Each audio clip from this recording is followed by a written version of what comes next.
Well, I'm delighted that Jerry's focused on some of the problems and challenges, because I must say that when I look at China, that's mainly what I see.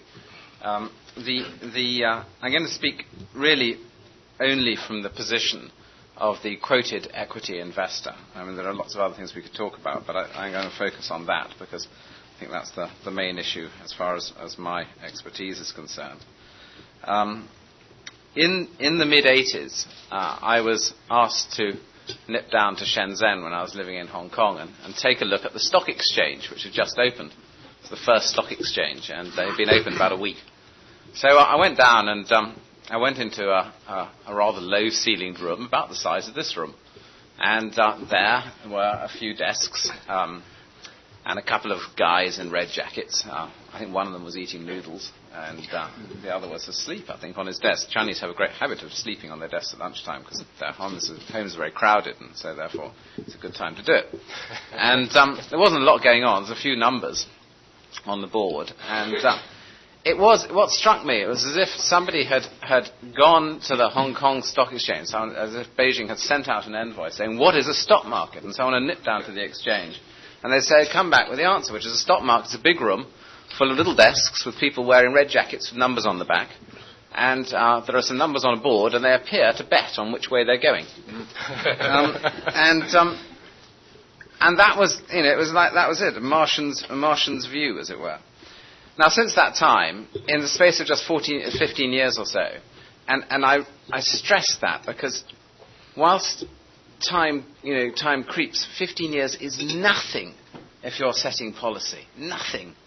But since that 15 years ago point of the first market, we now have bonds, options, stocks, we have investment banks, we have Goldman Sachs in China, we have derivatives all over the place, indexes, and the whole paraphernalia, bells and whistles, speculators, investment clubs, and so on that come with capital markets.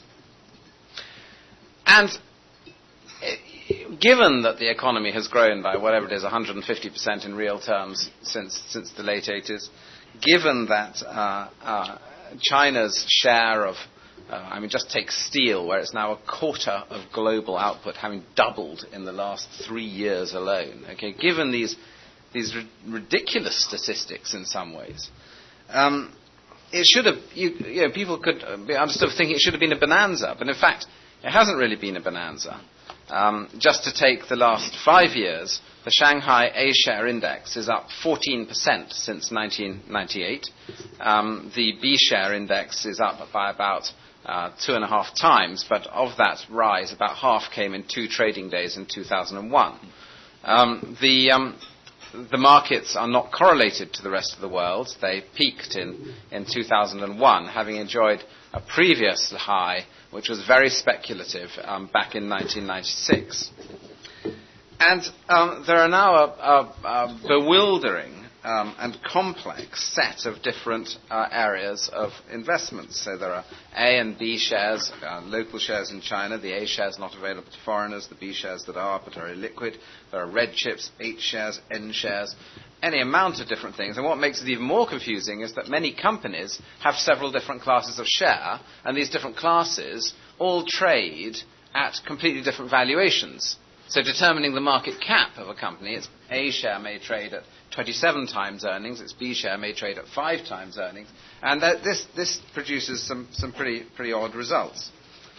And that's a function of currency convertibility and a good example of some of the problems that arise from the sheer speed of the development. Now, I want to come to some examples. I think to discuss why China's returns in terms of an investor have been really quite poor in the main and so difficult. I think the best thing to do is to focus on a few examples. Because what tends to happen in new countries is that because it's experimental, the first few companies get listed onto the market are not of the highest quality. People buy them because they're new and scarce. As time passes, a new set of companies come along. They're of slightly higher quality. Because they're of a higher quality, they depress the value of the previous ones. And so on it goes. So each new set of listings tends to depress or highlight, shall I say, the poorer aspects of those listings that came before it. But there are certain particular features about the Chinese markets which are very important. They have had, over the last 5 years, a peculiar habit of fattening up companies for listing. Now, the problem is that, of course, most companies in China are state-owned or have state-related parents or are otherwise influenced by the state in some way. So I'll give you a great example. There's a company called Yanjiao Coal Mining, which is a perfectly ordinary open-cast coal miner. Not a very complicated business, grubbing coal off the surface of the earth. They appear to have margins about 35% higher than anyone else in the world, which is odd because, unless they've discovered a new way of digging coal that the Australians don't know about, which is unlikely, then, it tells you that something fun is happening. They were listed in 1996 with prospective earnings of 50 cents a share at a value of $2.70 per share, 5.5 times earnings. Looks quite attractive. They never saw that level of earnings again and still have not since that time. And meanwhile, they didn't do that badly. Their earnings fell to about a low of about 29 cents and wandered around. So basically, you've had a share that listed at 5.5 times earnings, actually was on 9 times earnings with no growth. And the cash did build up in the company. And just as investors were salivating over the improved cash flows, what do you know? They've bought a railway from the state-owned company. And the cash has been diverted aside. Now, this is one type of risk, which I shall call the signal box economy. That at the whim of a ministry, the lever is pulled and profits are diverted to whichever area of the economy is necessary to be listed or in otherwise promoted. That's one good example. Second example, Beijing First Tractor, the company making all the tractor plants. They consolidated together a whole lot of very poor companies, put them in a great big group to make a big profit, listed it on the stock market, but no change in personnel, no change in management procedures, no change in anything else. As a result, initial profitability faded away, ruthless competition between everyone set in, and the conglomerator wasn't big enough to overcome that and is now worth 1/10 of its former value. So, conglomerating, that's a more blatant attempt, perhaps. Then you could take one of the largest companies in China, China Mobile, $46 billion market cap. This is the listed cellular phone business. And here the problem has been a very rapid expansion and a thing that's very common in Chinese equities, which is called asset injection. And basically what happens is you raise an enormous amount of money from the private sector, particularly foreigners, on great promises. You then inject in licenses or provinces or other assets into the listed company for cash. The investment bankers call this asset injection.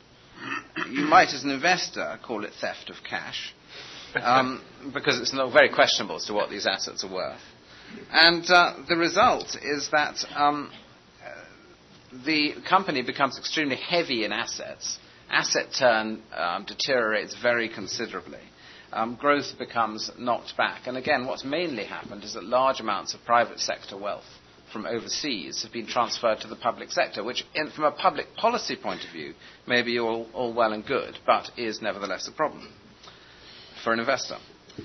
So we could call that moving the goalposts in terms of licenses and number of licenses, asset injections, whatever, in terms of initial expectations.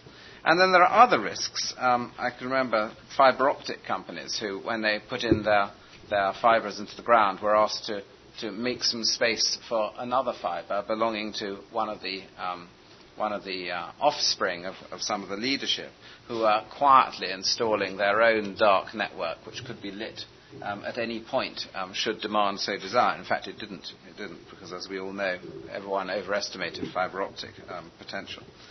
And so, that is really competing with the sons of heaven, where they change the rules on you. But the reason I mention these things is because it comes down to a really important and common feature. And it's common to all of Asia. They have everything in terms of listed companies, accountants, lawyers, derivatives, all the paraphernalia of the financial markets.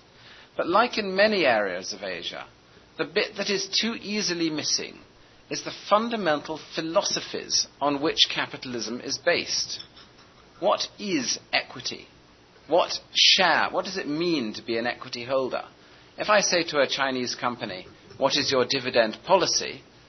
Quite often I get a reply along the lines of, we are very generous to our shareholders.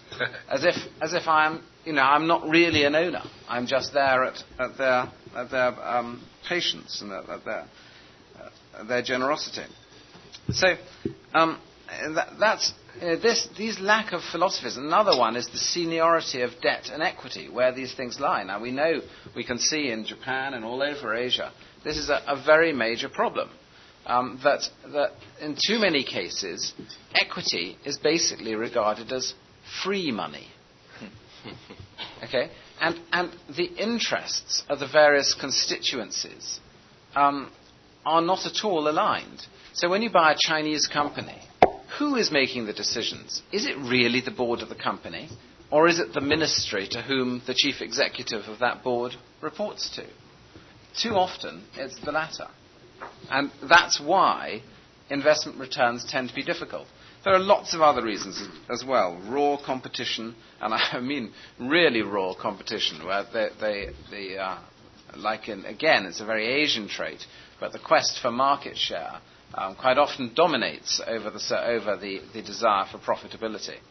And I'd just like to sort of finish off by focusing on something that Jerry mentioned, which causes me great concern, which is that China is wedded to this very low currency policy. Having a cheap currency depresses your interest rates, and it tends to create huge surpluses in both current account and in FDI. Now the problem is that these huge surpluses and the very low rates must be generating a significant problem in the efficiency of capital allocation. We aren't there at the moment where that problem is really being realized. And in fact, we're in some ways sort of hooked on this system. In fact, there are in some ways some similarities between US and Chinese systems in this particular regard, because being hooked on low interest rates is quite dangerous. And I worry. China's remarkable in that so far these very low currency levels and low rates are not inflationary, although it is notable that China has moved into positive inflation territory recently, and that's probably not particularly a bad thing. But sooner or later, the consequences of this policy are going to be felt, and inflation would probably start to pick up unless some sort of appreciation of the renminbi is allowed. On the other hand, when it's allowed, or when the system tightens somewhat, that inefficiency of capital allocation could yet cause further problems for the banking system, which Jerry's already identified is extremely weak. So in conclusion, I would say that I've focused on some of the negatives. There are positives. There are individual companies, but they are small, and I really mean small. I mean, $1 billion caps, between $400 and $2 billion caps, which are great opportunities. But and I do think that China is actually, as an investment opportunity, that there are reasonable things to do, and there is the possibility even of some form of excessive bubble forming in the next couple of years for various reasons. But I particularly want to highlight the problems, because it is not a straightforward area, and in particular it is one of the best examples ever of why the sort of meaningless patter that you get put out by investment analysts on the relationship between GDP growth and investment opportunity is worthless, because in this case it really is worthless. I'll leave it there. Initial involvement with China goes back to the mid-'80s when Zhu Ranji, then the mayor of Shanghai, approached me through sources. At the time, I was president of the Federal Reserve Bank of New York, and Zhu asked me to come to Shanghai to make a presentation about how to build a financial system in China. again, this is very typically Chinese, as many of you know. The Chinese are very focused. They do have a clear vision of what they want to do and how they want to do it. And one of the most distinguishing characteristics I have found with the leadership in China is once they form that vision, they stick with it. There will be setbacks, things will go wrong, but that doesn't alter the vision and the commitment to it. And I think that has a lot to do with what we've seen in China over roughly the past, now it's 25 years. Another thing that strikes me, and again, as a matter of perspective, Goldman Sachs, as I'm sure most of you know, has a very substantial presence in China in conventional commercial terms. Most of what I do in China, even though I am with Goldman Sachs, is working in an advisory capacity with the government. So I'm not involved on the investing side or the commercial side. Others here can speak to that much better than I. But one of the things that will give you a sense of my cumulative reaction to China is that when I meet with officials in the finance ministry or the central bank or even at the highest levels of the government, this is something I do in countries all over the world.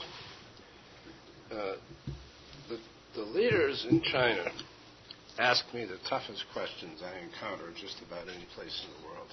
It's really astonishing the depth of knowledge that they have accumulated, and most of it, of course, unlike many other countries, without a great deal of Western education. And one of the striking characteristics that I see in China is the new breed of leadership, if you will. There is this rather large cadre of people who are now senior governmental officials, typically in their mid-50s or so. And most of them, at least the ones I know, are people who over, say, the last 10 or 15 years have had 6 or 7 or 8 different jobs. There's a systematic pattern where they rotate these people through multiple assignments, very different in nature, such that when they get to the plateaus, as, say, the governor of the central bank or something like that, they have had vast experience in a wide variety of areas of endeavor. And I think that, too, has something to do with the way they approach problems. Now, let's talk about the challenges. First point I would make is the next 5 years for China are going to be tougher than the last 5 years, for reasons I'll indicate in a moment. And second, as I'm sure all of you know, growth at a rate of 7 or 8% per annum in China is not a luxury, it's a necessity. Because if growth were to fall below that for any significant period of time, the social and other pressures would be enormous. So again, when we think of China, that 7 or 8% growth that we kind of almost take for granted is an absolute necessity. And sustaining growth, even for a country like China at that very high level, is quite a challenge in its own right. Now, in terms of specific challenges, first, cleaning up the banking system. The Chinese banking system has a so-called non-performing loan problem that, at least in quantitative terms, is probably worse than Japan. Just again to give you a sense of this, my own best guess is that when all is said and done, cleaning up the legacy of bad loans from the past will probably entail fiscal costs that I think will be somewhere in the range of 25 to 30% of GDP. That's a lot of money. The Chinese, fortunately, can afford it. And again, one of the very important steps that they've just taken to accelerate that process is to create a new banking regulatory commission headed up by Looming, who is one of these superstar, 55-year-old superstars. And this is, again, an extremely effective guy. And one of the things he's done is he's created an international group of advisors, of whom I will be one, to help him and help the government of China come to grips with this problem. But keep in mind, fixing the banking system under the best of circumstances, and it is an incredibly difficult, daunting task that under ideal circumstances will take years. All you have to do is look at what's been going on in Japan for what is now 15 years, where they have been singularly unable or unsuccessful in efforts to cope with this problem. I think the Chinese will manage to do it, but again, a huge, huge challenge for the future. Second, WTO. Now, the transition to the WTO, again, under ideal circumstances, is a formidable task. And people tend to think of the task as having both what I would call a technocratic element, that's getting used to a regime of rules and things coming from the outside. But the real challenge is that WTO will force restructurings of government and private enterprises on a grand scale. And that restructuring process brings with it all kinds of dislocations as well. And those dislocations, by the way, are not independent of the dislocations that will be associated with the banking sector reform. And all of those things, among other obvious things, dislocate people. And again, aside from the obvious economic and financial part of the equation, there's the human part of the equation, which again, in quantitative terms, is of staggering proportions. The third challenge is what we economists call structural reform, aside from banking. This gets to labor markets, education system, healthcare systems, you name it, across the board. And so-called structural reforms are probably the most difficult element of economic policy for governments any place. Again, look at Europe. Europe and the European community has been struggling for years to try to get structural reforms involved with pensions and social safety nets and all the rest of it under some semblance of control, and have had very limited success. The problem in China takes Europe and raises it to about the fifth power in terms of, again, the scope of the challenge. Again, just think of it in terms of 1.2 billion people. So structural reform. Next is fiscal reform. China has relied to an important degree on what we would call plain old fiscal stimulus as an engine of growth for the last 10 or 12 years. They haven't gotten carried away with it. Their budgetary deficits, as measured, tend to run somewhere in the 2 to 3% of GDP, 3.5% sometimes, which doesn't sound all that bad, and it isn't. But surely, over this next 5-year interval, they are going to have to get used to the fact that that is not sustainable, and that private sector-driven growth is going to have to gradually replace governmental sector-driven growth. And again, that's just not easy to do.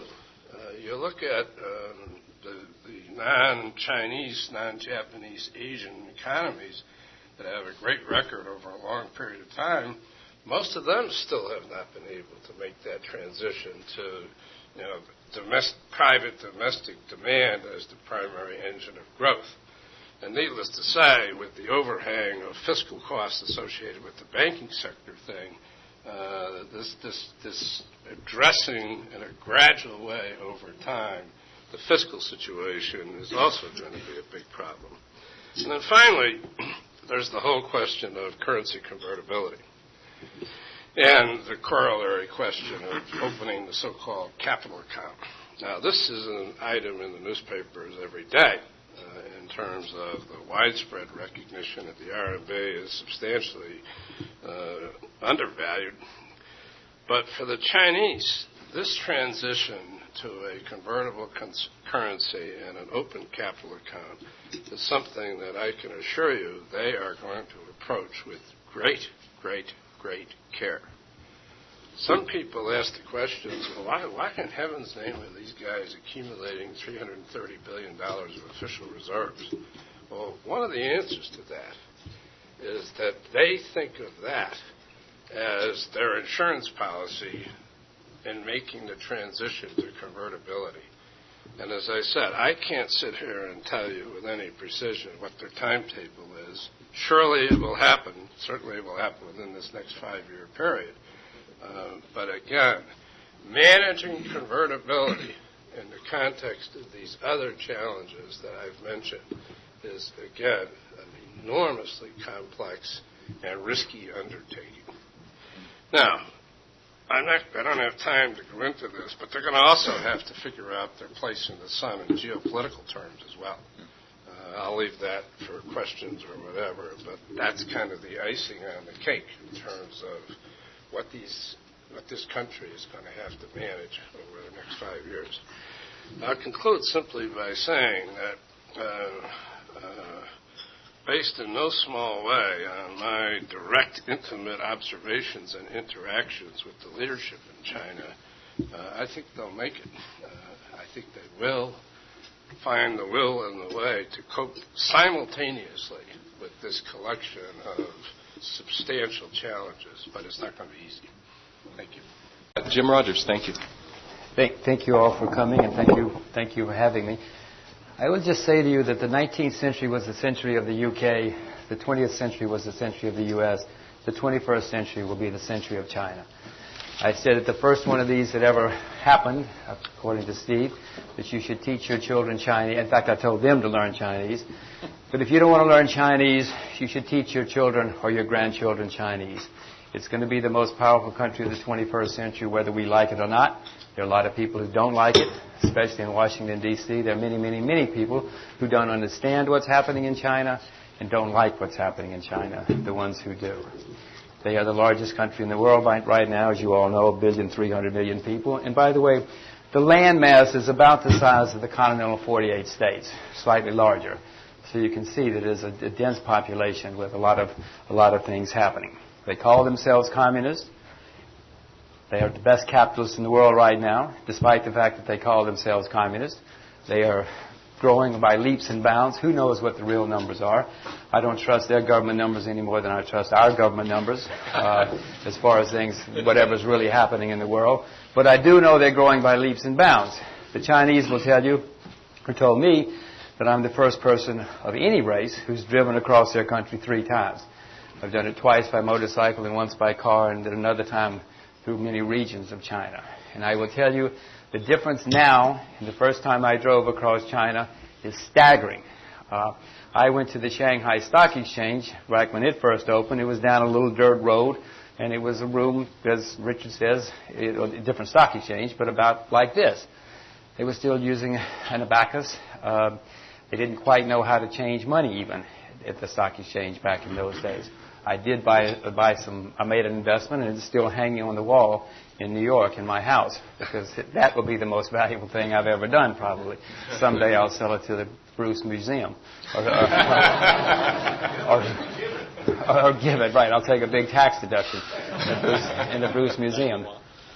In any case, it is staggering what's going on there, and I've seen it from the ground level. I know about all the government statistics. You do too. But that doesn't help any of us. It is very difficult to make money in China, especially for foreigners. The people who are going to make the fortunes in China are the Chinese. There's little question about that.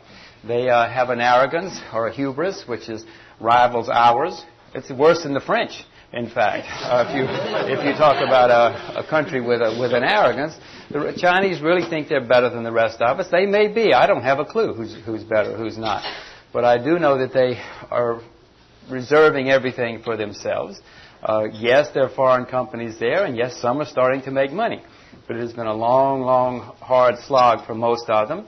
The ones that are making money, it'll be much longer for the others. So if you're thinking about doing something in China, be sure you have a Chinese partner, a strong Chinese partner, and be sure you, if you can, learn Chinese, or make sure you have people that you trust that know a lot about Chinese. Because that's the way it is there. which is not, I mean, the other two speakers have spoken about the problems, yes, but I would remind you, that's the way it was in America 100 years ago, 125 years ago. We fleeced all the foreigners. You know, all the foreigners came here, poured huge amounts of money into the United States, and we took them for a ride. Most of them went bankrupt. Most of them lost their shirts. We made a lot of money. Old man Rockefeller, old man Morgan, you can't believe how much old man Carnegie made off the backs of the foreigners. And they did. That's pretty much the way it's been throughout the world, not just the United States. Lots of countries have done it. I've been investing in many countries, as a lot of you know, and it's happened. Investing is not an easy process. Never has been, never will be. It hasn't been for me anyway. People are always talking about how easy it was once upon a time. Gosh, I never remember when it was easy.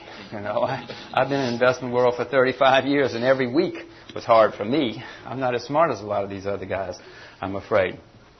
I want to dwell on just a couple of other things that are going on in China, specifically that you should know about, that I'm keen on anyway. If you look at the border of China, up here is Siberia. You can't see it all, but Siberia used to be part of China. Lake Baikal, which is there, the largest body of water, fresh water in the world because it's so deep. Baikal comes from two Chinese words. Because it used to be a Chinese lake. All of Siberia was Chinese until the Russians started moving out there. I've driven across Siberia a couple of times, too. The Russians say every Russian aspires to driving across Russia, but only a madman would do it twice. I've done it twice, and I promise you, they're right. You would have to be a madman. But anyway, the Chinese are moving in there. Siberia has a vast amount of natural resources. The Chinese are desperate for natural resources. The Chinese don't have much capital, although they're getting it. Russia, as the vacuum in Russia develops, they need capital, or Siberia needs capital, and it needs manpower. There are very few people up there. So Chinese labor is moving into that vacuum. Everywhere I drove through Siberia, I would see Chinese come who were farmers, who had tire shops, who would repair your tires, who would have restaurants, who would do anything you wanted, just about. So Chinese labor is moving in there. Siberia also lacks capital, so Japan, which has huge amounts of capital, is also moving into Siberia. And so you have Chinese labor and Japanese capital moving into this vacuum to exploit those gigantic amounts of raw materials. In the U.S., as we expanded and as we grew, we moved west. It was a release. It was a social release for American population pressures. It was also a source of great natural resources, which the Chinese desperately need. So you're going to see this whole area as one of the great frontiers of the 21st century as the Chinese move in there. Siberia will once again be Chinese someday. I mean, not necessarily by war, but certainly de facto, if nothing else, because they're moving in there. And as Russia continues to collapse and disintegrate, there will be a vacuum which the Chinese and the Japanese, but mainly the Chinese, will fill. It will relieve the social pressures. It will also help relieve this desperate need for natural resources. The Chinese are already one of the world's largest customers. As you probably know, yes, they're a huge exporter, but they're also becoming a gigantic importer because they need just about everything in order to manufacture all these things they're manufacturing. The other opportunity the other major change I would tell you about in China, and afterwards we can talk about as many investments as you want or ideas as you want. By the way, Richard talked about how the B shares have doubled or up 2.5 times since 1998. I was there, some of you know who've read my book, in 1999. I bought up a lot of those B shares because they were so cheap and they were being given away because the disillusioned foreigners had dumped them on the market. And lo and behold, they are up. They are up mightily. So it is possible to make money in China in the investment markets, despite what you may hear, despite what you may read. But one of the best ways to do that in the future, one of the best ways to make money in China in the future, if you can figure out a way to do it, is to figure out the whole situation with women. There is a gigantic shortage of women developing in Asia. And this is a very serious problem. I know we're here to talk about China, but let me just start with Korea. In Korea, South Korea right now, for every 100 14-year-old girls, there are 120 14-year-old boys. In parts of India right now, they can't find wives. Last year in China, the statistics were there were 117 boys born for every 100 girls born. This is happening through much of Asia. The status of women in Asia has been basically third-class, fourth-class citizens for centuries. That's going to change, because as these 14-year-old girls become 24-year-old women, and they figure out they can have anybody they want, their status is going to change. 1,000 years ago in Europe, the same thing happened. There was a shortage of women for a variety of reasons. And 1,000 years ago in Europe, men's families paid the dowries.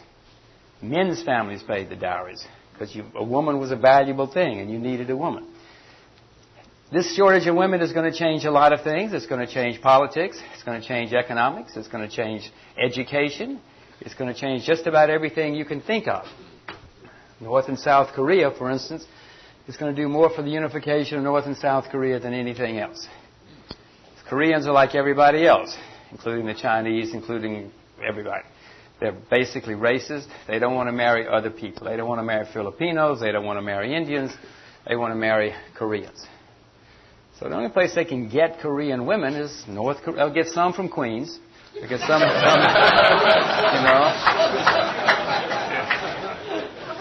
few from L.A., but mainly they can only get those women in North Korea. So it's going to do a whole lot for the unification of North Korea. In Japan, for instance, one of the ways I have played this, by the way, you figure out your own way to play it, but I have bought birth control pills in South Korea and Japan. In Japan right now, the women are really furious because it took only 6 months for Viagra to be legalized.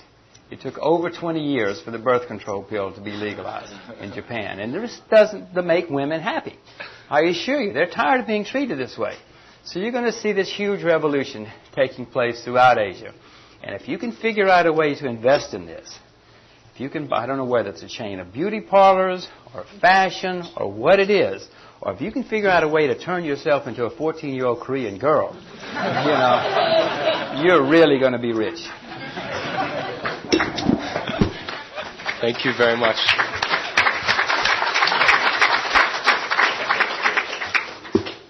At this stage, I know a number of you have been anxious to ask some questions. Several of you have sent me emails and have called me on the telephone. So I'd open it up to anyone to ask questions of anyone up here on the panel. Thank you. Just for the panel, can you talk about strategic investments, particularly industrial companies that have made joint ventures where they become the minority shareholder, and back to what Richard was saying, the real puller of the strings is the government, not the companies, and a lot of these manufacturing companies have basically been left out of the cold. Some of them have pulled their stakes. Why do the companies continue to make strategic investments knowing the history now of where a lot of these so-called opportunities have gone? This isn't. You can ask this in black, but I think the short answer. I mean, just take the commercial side of Goldman Sachs as an example. I can assure you that the people that are involved with this are very realistic about the issues that have been talked about here. But they also take a very long view of things, and I think that's the short answer. Yeah, I would say that there are a number of things. First, I think people make investments not just for the return, but to understand the risks and competition that they're up against. So participation is the best way to improve your understanding of what is going on in the environment. You correctly highlight that these joint ventures have often ended in tears. I can think of one, or some being very difficult, but some have worked quite well. But let's say Volkswagen, which has been going in China now for about 14 years, and now has a staggering 50% market share, okay? And yet the profits hardly register in Volkswagen's P&L. And now the market is expanding very rapidly, but as it expands, so the Japanese car manufacturers are pouring in, so margins are likely to become tighter not better in the next 5 or 10 years or so. So, I think Jerry's right. They do it on a very long view, on a strategic view, on a view that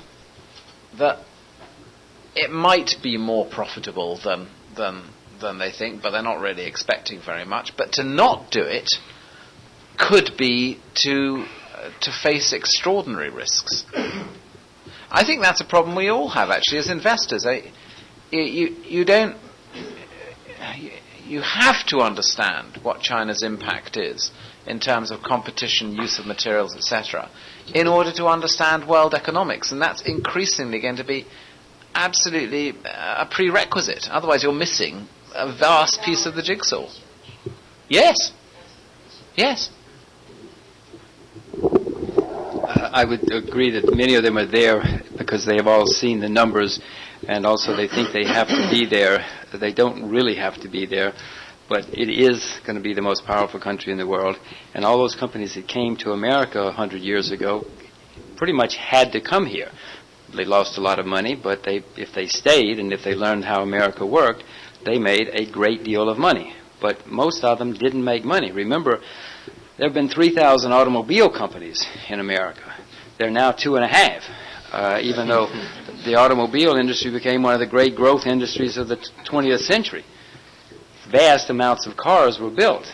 There have been several thousand airplane companies or airlines in America in the past 100 years. Most of them don't exist anymore, but some actually made it. So you pretty much have to do it, but it's not easy. I keep trying to explain to people, this ain't easy. It ain't easy getting rich in America or China or anywhere else. It is a very complicated and difficult thing to do. But China is going to be the great country of the 21st century. What I would suggest, although people won't listen to me, is that I would figure out a way to sell to China. I know it sounds crazy, sell to China, but I will tell you the Chinese desperately need natural resources. And if you can figure out a way to sell something to China that they need and that they don't have, you don't have to sell televisions to China. I promise you. They know how to make televisions, and if they don't, they'll learn very, very quickly. And you're not going to make much money trying to compete with the Chinese in China. But if you can figure out things they don't have and they can't get very easily, then you will make a vast fortune. If I were an American, any multinational company trying to do business in China, I would figure out what they need, and it's very straightforward what they need. They need copper. They need iron ore. They need a lot of stuff. Figure out a way to sell to China, and you'll make a lot of money. Since we're being asked to learn Chinese, I was wondering if the language of choice would be Mandarin or Cantonese. And if the answer is Mandarin, what are the implications for Hong Kong, since it's a Cantonese-based economy? I guess that's addressed to me since I have stated it. Yes, it should be Mandarin. And Hong Kong, Hong Kong has peaked, basically, in the big scheme of China. Shanghai always was the commercial financial center of China. It will be again. It already probably is compared to Hong Kong. Hong Kong is a very high-cost place to do business. People, I don't know why anybody would try to do business in Hong Kong. It's a very wonderful place, and great food, great women, great men, great everything. But still, Shanghai is eclipsing it. If you looked at America in 1850, for instance, Baltimore was the third largest city in the country. It was an extremely important place. It was a port, etc., etc. Baltimore is still there, but I don't think anybody down here is trying to race off to Baltimore to do business or start a new company or anything else. Hong Kong basically has seen its days in the sun, and you should move on to other places. That's not where the future of China is. Maybe I'll just expand on that. Richard, could you discuss Hong Kong since you've lived there and you've invested there for a long time? And is there a way to invest in China through Hong Kong which is preferable to going through the various share classes you discussed earlier? There are stocks quoted in Hong Kong and which are excellent investment opportunities. They're excellent. The fact they happen to be quoted in Hong Kong is just they happen to be quoted in Hong Kong. I mean, they could be quoted in Tokyo, New York, Shanghai, or Hong Kong, but they just happen to be in Hong Kong, and that's about as far as it goes. I completely agree that Hong Kong has peaked. It's just a place. It's a place on the coast of China. There are wage differentials between. I did a survey recently on wage differentials between Chinese and Hong Kong levels, and for pretty much identical skill sets, you are getting maybe a 70% discount in China on the same skills. So, I think that ultimately Hong Kong will just be subsumed into it, and I wouldn't be surprised. I mean, either the Chinese renminbi will get more valuable, or the Hong Kong dollar will eventually have to devalue somewhat. Otherwise, they're going to run into a fiscal problem. So I think Hong Kong as a place it's a jolly nice and interesting place, but as a strategic investment in its own right, no, not anymore. But there are companies quoted there. But I mean, the location of a quote becomes ever less important these days. I don't think anyone doubts the growth of the economy or the power of China as a country, but from the perspective of ordinary investors, institutional investors, I'm just struck by how many hedge fund managers in Asia, in particular, tell me they just don't want anything to do with China for some of the reasons that Richard pointed out. Do you see ways to take advantage on the institutional investment market? Yes, I do see ways, but they are fragmented. And I have companies I have one company in Tokyo which is outsourcing an enormous amount to China. That is capturing the low cost base of China with decent products and systems and so on. So there's an outsourcing story. There are many other of those. You can buy. There's a company, Tektronix, in Hong Kong, which manufactures, owns the Ryobi brands of power tools and so on. Huge sales through Walmart. Company in Hong Kong manufacturing all those things in China and taking the margin. Okay. Well, it is a Chinese company. It's a Chinese. I mean, what makes a Chinese company? 95% of its assets are in China. Okay, it is run by Chinese. The boss happens to be a German living in Hong Kong. His sales outlet is in the US.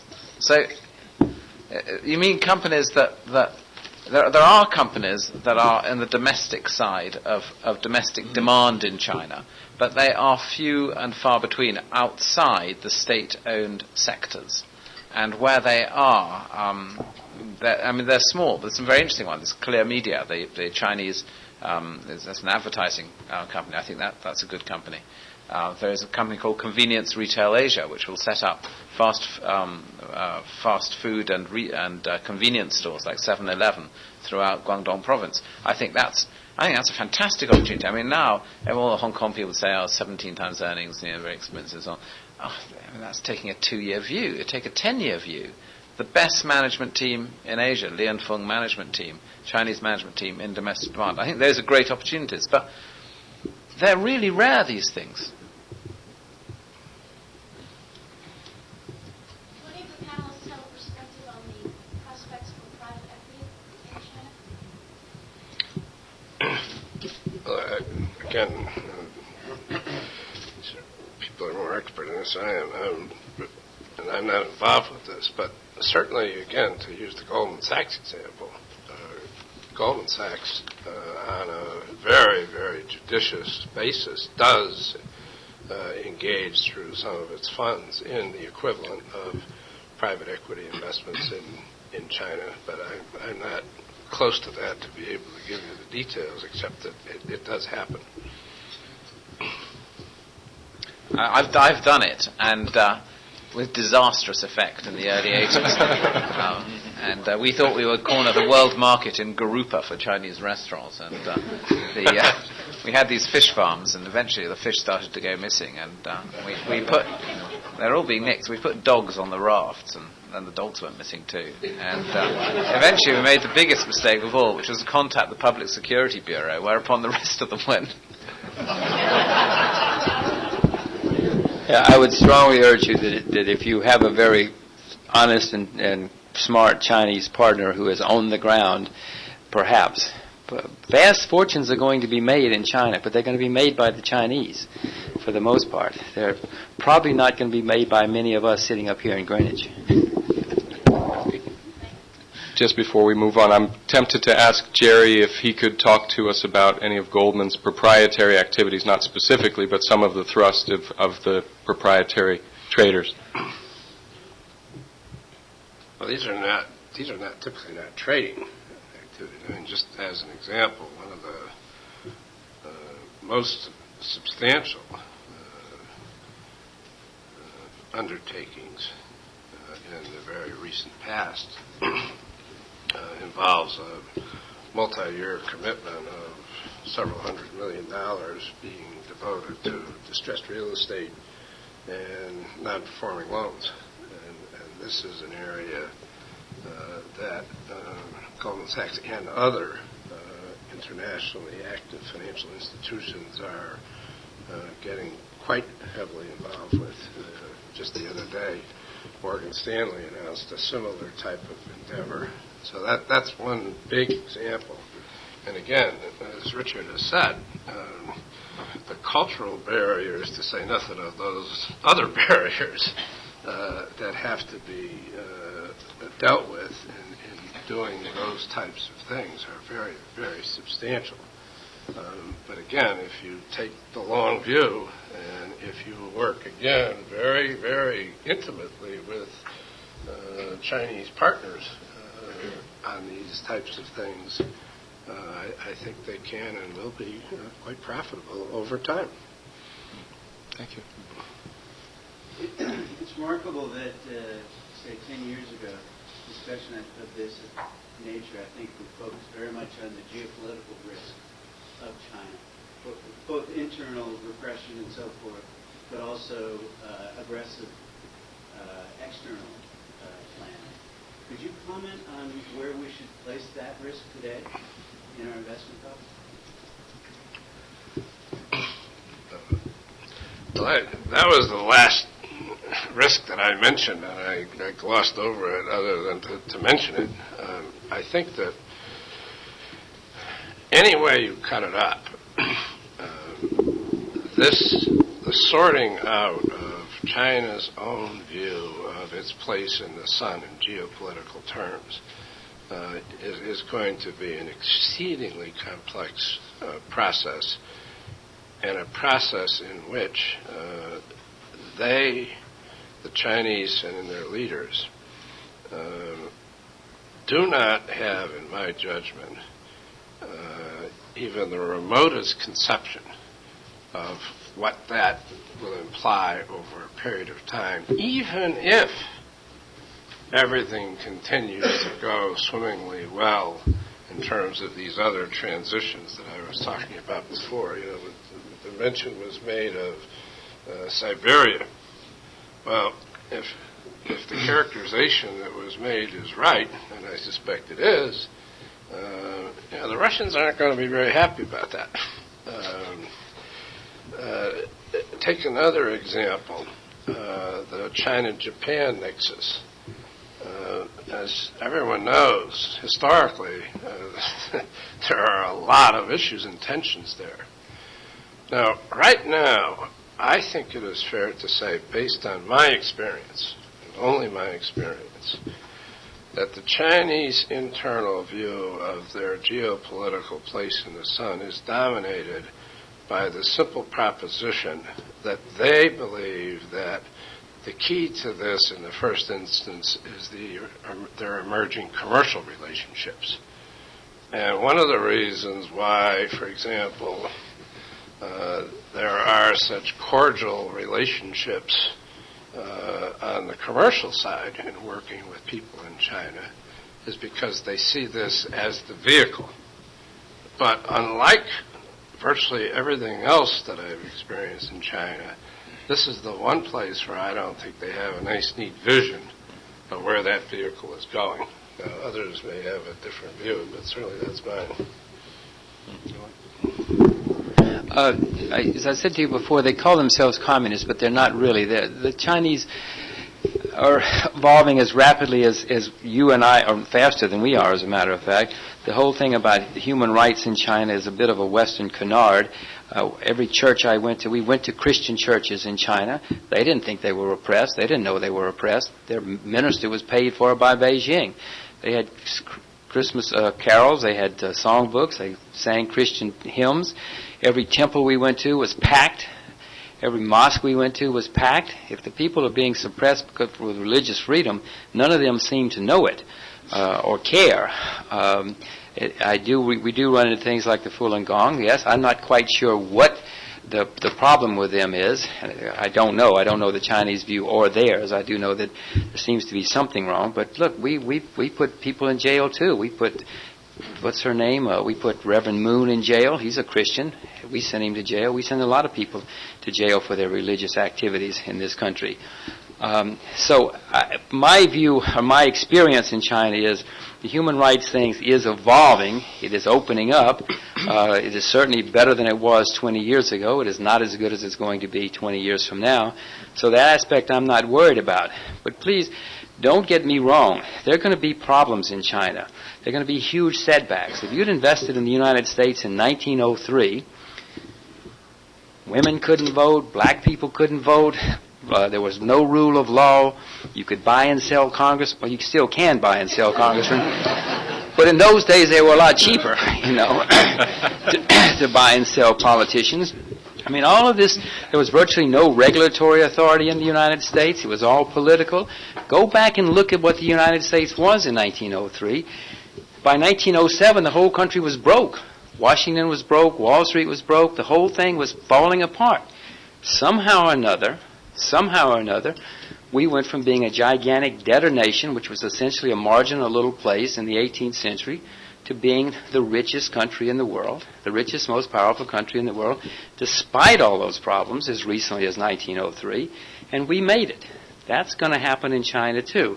As far as aggression is concerned, or that sort of thing, a couple of things. One, China's had a one-child policy for over 20 years. It's changed recently, but they still have had it. I'm of the view that China's not going to be a terribly aggressive nation. Jerry's right. Commercially, they're going to be unbelievably commercial, and that's the way they see their future. But a country where everybody has one child and one grandchild, I don't think that country's going to go to war very easily. Because if you only have one child and one grandchild, you're not likely to send that kid off to war because you're not ever going to see another one if he or she gets killed. So and China hasn't had a long history of aggression. Look at India. India's been at war with every one of its neighbors at least once in the last 50 years. Look at Europe. Europe's had gigantic histories of wars over and over and over again. China's had some wars in its last 1,000 years, but not a whole lot of it. So as far as I'm concerned, the demographics which are taking place in China are going to be such that they're not nearly as dangerous as they might have used to be. Sorry. The other thing, we read a lot about Japanese historically, Japanese and Chinese antagonisms. Yes, but again, from my experience on the ground, that's a lot more in the Western press than it is in China. The Western press is always talking about the rape of Nanjing, but if you go to Nanjing, you'll see a whole lot of Japanese money and Japanese tourists there. And the single largest second language in China right now is not English, it's Japanese, because that's where the money is, and they know the money is in Japan. 15 years ago, 20 years, 25 years, 30 years ago, the largest second language was Russian. Then it became English. Now it's Japanese. So I'm not too worried about the Japanese and the Chinese going to war. Not in a long time, anyway. Perhaps I might just add on to that I think this thing about Japan with the capital and without the population, and China with the population, and the rest of Asia indeed with the population, but without the capital, is really interesting. And we have become very, very US-centric as an investment community in the last 6 years. But before 1996, the world wasn't as US-centric. The US was very important from the investment point of view. The US was not, the world was not as US-centric. And my suspicion is that the combination, the change in China and what's happening in China will combine with driving the Japanese into various reactive policy decisions. But the overall effect of that is that the Pacific is after an interruption of the last 8 years, is likely to become a much more significant investment issue than it has been in the last 10, let's say. Okay, we'll take one here and then we'll come over to this side. If you have a chance to visit US in the early 20th century, you buy the General Electric or Dow Course or whatever, it tends to make a lot of money. What kind of companies in China, big ones that could become bigger companies in the next 20 years that you mentioned? Well, I think that there are a number of companies who clearly do pay attention to their capital allocation. Are properly run. I think these companies will do very well. They're not companies that are there to exploit an arbitrage that's temporary in some regard. I think that the Li and Fung Group generally, including this actually particularly its retail sales there, are very interesting and very good investors. In other areas, I think other people who are doing manufacturing there are going to do well certainly for the next 10, 15 years. The state-owned companies I have more doubt over unless they break free. Maybe Jim is more of this. Well, no. My main answer to your question is you asked about 100 years ago. Only General Electric is the only company left in the original Dow Jones. So if you'd bought the whole Dow Jones, you'd probably be broke right now. Because most of those companies disappeared. Likewise, if you look at the New York Stock Exchange 100 years ago, there were hide companies, tallow companies, wax companies. There were all sorts of companies on the New York Stock Exchange which disappeared. I have no idea which companies in China are going to be the great investments of the next few years. I do know the natural resource companies are going to boom, but with any company, you've got to worry about management, you've got to worry about government policies, you've got to worry about balance sheets, you've got to worry about off-balance sheets. This is not an easy thing. If I had an answer to your question and could tell you which one's going to be valuable in 50 years, I wouldn't give it to you because I'd probably give you 6 and 5 of them would disappear. I don't really know. You're going to have to go there yourself and figure it out. If that's your approach to doing things, do it. But just remember that everything, you look around your house, you look around this office, this museum, your office, everything you've got, that's what the Chinese want. And they're going to get it one way or another as they boom over the next few years. And if you can figure out the company which is going to supply them with the sheets or the whatever it happens to be, you'll make a fortune. But which one? Please, I'm not that smart. And you can forget about mark to market on certainly an annual and probably a quarterly basis on the way. Okay, sir. Just a question for Jerry Corrigan. John Junin, who runs the administration, had a lot to do with thrust in China the last number of years. I know it's early to tell, but any comment on the impact of the new regime, the Wu Jintao regime, on economic investment climate? Well, in part because of SARS, I haven't had an opportunity to spend any substantial amount of time with the new team other than those that I've known for some period of time. And most of the ones that I've known for some period of time are these kind of 55-year-old superstars I described before that are typically the head of the central bank, the head of the new bank regulatory agency, the head of the Chinese SEC. This guy, I don't know if you know, but he's a pretty tough guy. He is a tough guy. I hope to see the new premier I guess it'll be the middle of October. But broadly speaking, all of my impressions about these people are quite good. And it's very interesting. Richard made a point before that I just want to pick up on. He asked kind of the rhetorical, philosophical question of what's equity in a kind of a Chinese setting. One thing that strikes me is they actually ask that question of themselves. They don't know how to answer it, but they ask it. And I'll give you, I think, a very good illustration of this. A couple of years ago, I was in a comment. I hate name droppers, and I apologize if this sounds like name dropping. it's not intended to be. I was in a conversation with Juranji on this question of the banking system and trying to get the point across that, this is, a very, very big issue. And in the context of that conversation, without thinking about it, I invoked the term culture of credit, that really reforming the banking system meant that you had to create a culture of credit. And he said to me, well, what do you mean by that? And of course, I had to stop and think because those words roll off your tongue so easily. But, it's a very, very difficult concept. So he finally said to me, why don't you give a speech in Beijing and explain to us what the culture of credit is? And I said to myself, it's going to be a damn hard speech to write. But I did. And that thing, this again sounds modest, that thing became a bestseller overnight.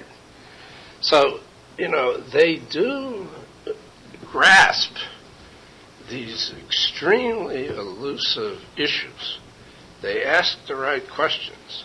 And that in itself is one of the things that makes me as confident as I am that despite all these incredible problems, they will work their way through them. I'm going to stretch our time limit and ask for two more questions. Well, I just want to make one point about that. I was not there, but Zhou made a speech at the Harvard Business School and about whatever, and some whippersnapper said, well, are you going to devalue your currency? He said, listen, we're not going to devalue our currency. We don't need to devalue our currency, and if you don't believe me, you buy puts on the currency. Now, this was the premier of the country. This was not the head of the central bank. This was not a financial type. This was the head of the country. Can you? Bill Clinton didn't know what a put was.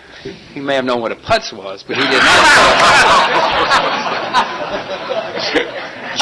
George Bush does not know the difference in depreciation and devaluation. Remember, he fumbles around with saying, "Oh yes, you see this. It's something like that."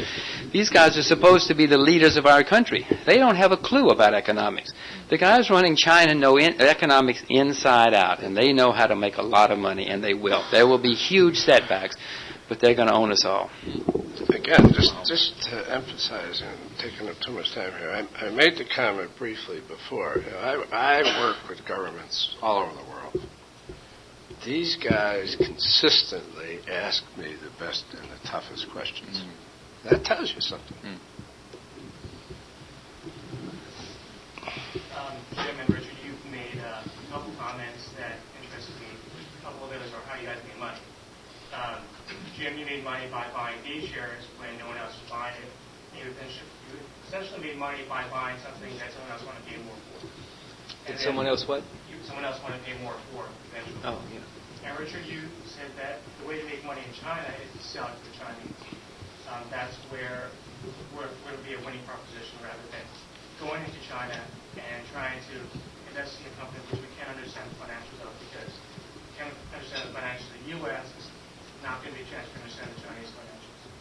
With that in mind, can you speak a little bit about financial services in China and selling to the Chinese, like in terms of insurance or financial products? Because they do want to have retirement in China, I would assume. They do want to make money and accumulate that. Is there a educated population that would be interested in that product? There is. There are lots of financial services sold in China. There are insurance companies selling things in China. AIG sells in China. Hong Kong Bank has just taken a position in the largest life insurance company in China. But no, Hong Kong Bank's taken the position. Okay, you have not had the opportunity to go and buy that. You can buy some Hong Kong Bank if you want and have it as a piece of your company. So there are things to do there, but it's an evolution. Insurance is sold all over Asia. It's now being sold in China as a financial product. But the banking, Jerry says, if the culture of credit is in its early infancy, then selling financial services before you've got a culture of credit is kind of jumping the gun, really. So I can't overstate the difficulty of, as he said, of bringing in the notions and concepts of these financial services. If you release credit into a community that's not ready for it, we actually had a very interesting experiment this last 2 years. The Koreans decided they must have domestic demand. They have just had the worst credit card crisis that I have seen. Okay, so because everyone just went along and they borrowed more and more money, and then they got out a new card, paid off the old card with a new card, and then did that 10 times in a row, okay, until they all had a huge problem. So it takes time. The mortgage market is expanding quite fast now in China, but it is tiny. It's absolutely minute. So these things can't be rushed. My answer is more or less the same as Richard's, plus, as I said to you before, everything you've got, they're going to have. It's an economy which is a developing economy. They're going to have insurance and stock accounts and IRAs and 401ks and life insurance and all the stuff that you've got. They're going to have it, but it's not going to happen next week. But if you can figure out a way, or if you can figure out who, call me after you know who. I probably won't rely on your input because it's so difficult, but figure it out and you'll be very, very rich. Okay, last question. Taiwan. What do you think is going to happen with Taiwan?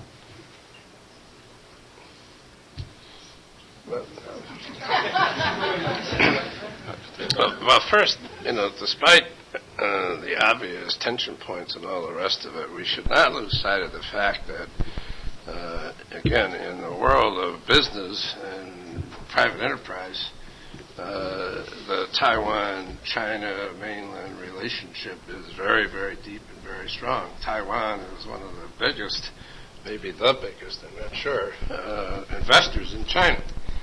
And again, the commercial relationships between Taiwan and the Taiwanese and China are boundless.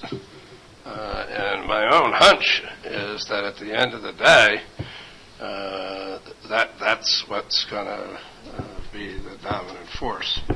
So my guess is that somehow or other that issue will fade away in an unglamorous and gradual way, and we'll wake up some morning, I don't know how many years from now, and the issue will not be there. I think it's like it's like a much better version of the EU. It's what the EU should have been like. Instead of imposing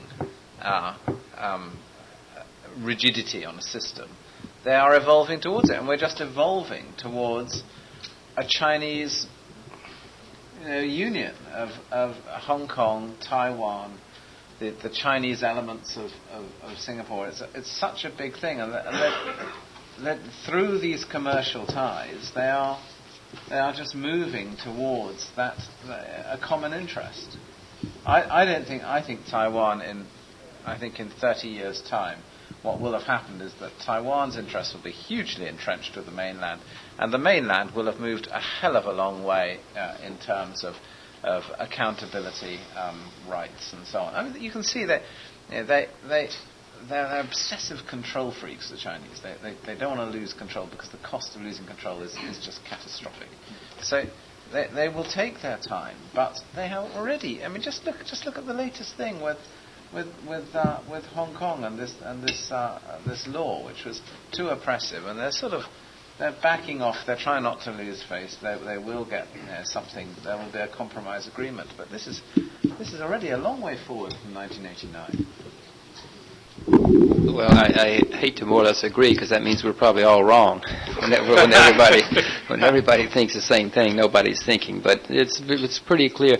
Most of the people who are obsessed with the war between Taiwan and China are dead, or will be dead in the next 10 or 20 years. The new generation of Chinese hardly have heard of Taiwan nor care about Taiwan, and likewise in Taiwan. They're all interested in getting rich. They're not really interested in sitting here having a war over Taiwan.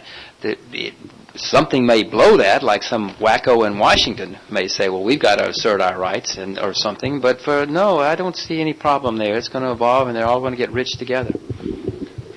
With that, I'm sorry to say we have to finish off in the interest of time.